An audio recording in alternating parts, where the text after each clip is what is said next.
Hello, friends. How's your English today? Welcome back to Daily English Pod, where we learn English step by step. Today, we're going to talk about taking orders in English, common phrases for waiters, and we'll show you some easy ways to use these phrases in real life. Hello, how are you doing? I'm doing great, thank you. Really looking forward to this topic. How about you? I'm doing very well, and I think this is such a useful topic. Ordering food in a restaurant is something almost everyone will do. It really is. It's a very practical, real-life situation. And, for our listeners, understanding these key phrases can make the whole experience so much smoother. Absolutely. It helps you feel more confident, and you can just relax and enjoy your meal. Exactly. So before we jump into our conversation practice for today, just a quick reminder. If you enjoy our lessons, please take a moment to subscribe to the channel. And don't forget to click that like button. It really does help us reach more English learners all over the world. It really does. And please, if you find this useful, share it with a friend. We appreciate all of your support. Okay. I think we are ready to start our English conversation practice. We'll speak slowly and clearly, and we'll give you plenty of time to repeat the sentences after us. Let's start right at the beginning. The moment you sit down at your table and the waiter comes over. Right, the waiter's first approach. This is usually about getting you settled in and offering you something to drink. This is the first interaction. So the very first question is almost always about drinks. Here is key phrase number 1. Listen carefully. And try to repeat it in the pause. The question is, can I get you started with anything to drink? Let's try that again, a little slower. Yeah. Can I get you started with anything to drink? That phrase, get you started with, is so common. It is. It's a very polite and professional way to begin the meal.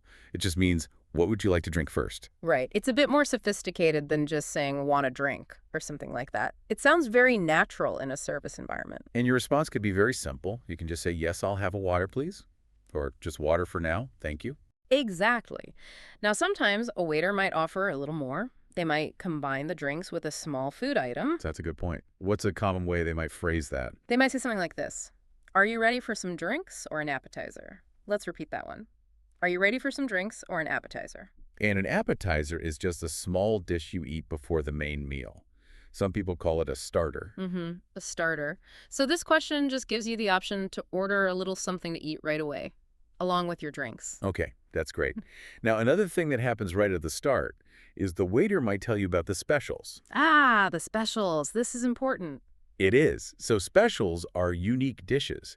They aren't on the regular printed menu. They're usually available just for that day or maybe for the week. Right. Maybe the chef found some really fresh ingredients. Exactly. So the waiter will ask you if you want to know what they are. This is key phrase number 2. The phrase is, would you like to hear about our specials? One more time for practice. Would you like to hear about our specials? And see how polite that is.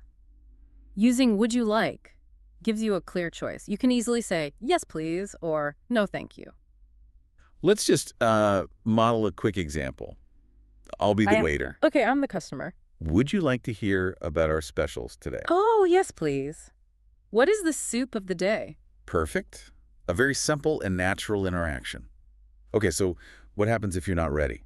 You need more time to look at the menu. This happens all the time. You sit down, you're talking, you haven't even opened the menu yet. Exactly. A good waiter will be very patient. They won't rush you.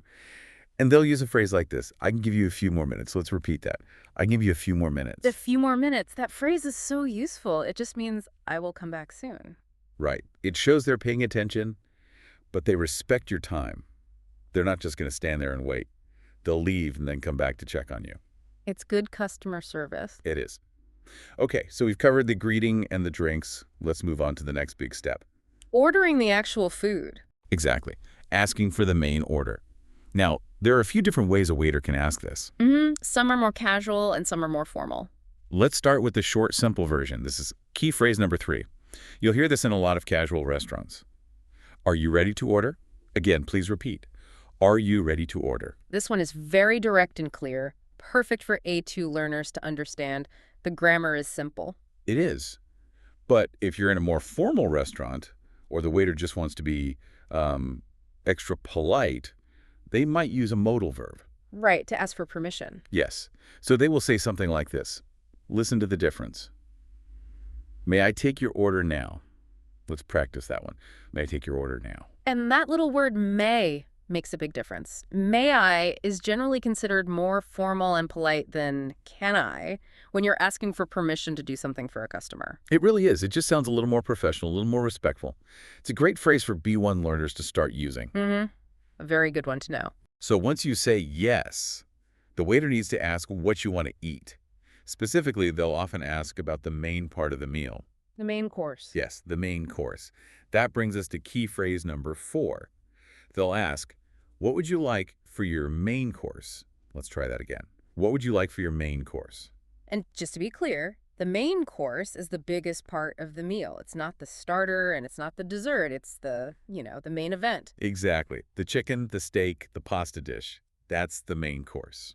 And when you answer as the customer, it's always polite to use a phrase like, I would like, or I'll have. Yes, great tip. So you could say, for example, I would like the pasta, please. Let's have our listeners repeat that one too. I would like the pasta, please. Using I would like is just a soft, polite way to order.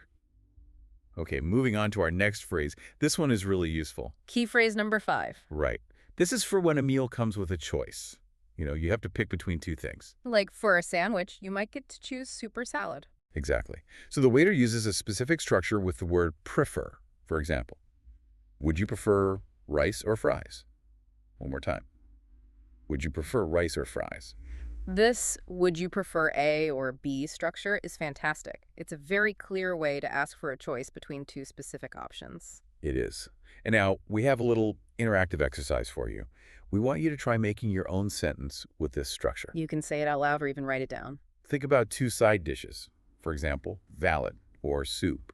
Or maybe 2 drinks, like coffee or tea. Mm-hmm. Okay, take them all now and try to create your own question using would you prefer?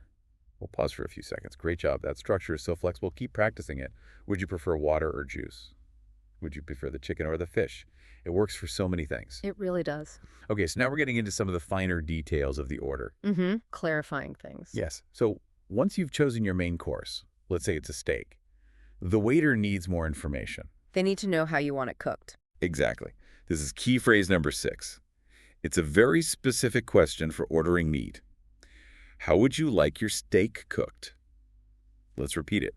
How did you like your steak cooked? And the common answers for this in English are pretty simple. There's rare, which is cooked very little on the inside, so it's still red. Then there's medium, which is pink inside. And well done, which is cooked all the way through, so it's brown inside. Right. And of course, there are options in between, like medium rare or medium well. Let's do a very quick dialogue for that. You be the waiter again. Okay.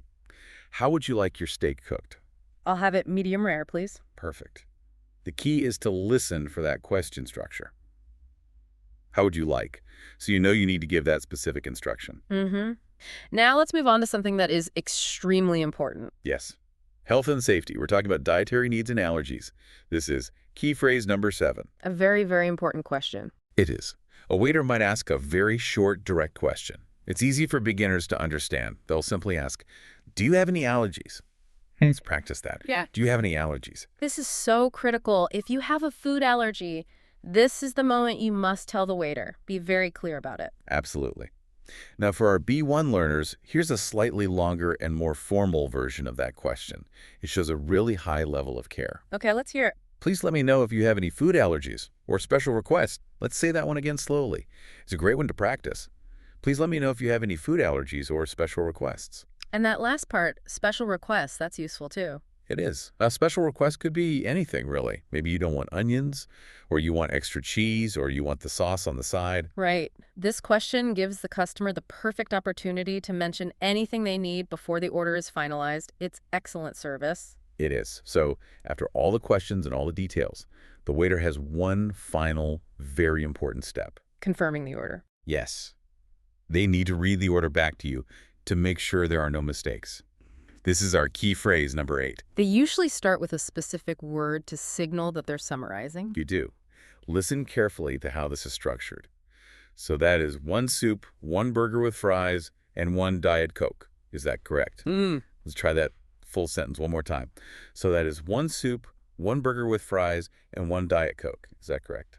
That little word, so, at the very beginning is a conversational signal. It tells you, okay, I'm about to review what we just discussed. It's a great little signal. And then ending with the question, is that correct?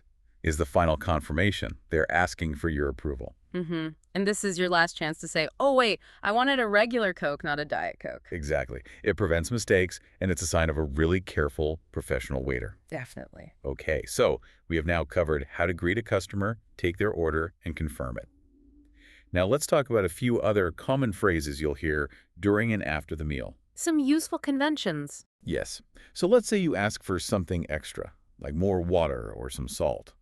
A waiter will often use a short, friendly, idiomatic phrase to say it's coming soon. I know the one you mean. The phrase is, coming right up. Let's say it again, coming right up. This is such a great phrase. It basically means I will bring that to you immediately. It's very quick, it's efficient, and you hear it all the time in service jobs. You do. It lets you know that your request was heard and it's being taken care of right away. A very positive phrase. Now, what about after you've finished eating your main course?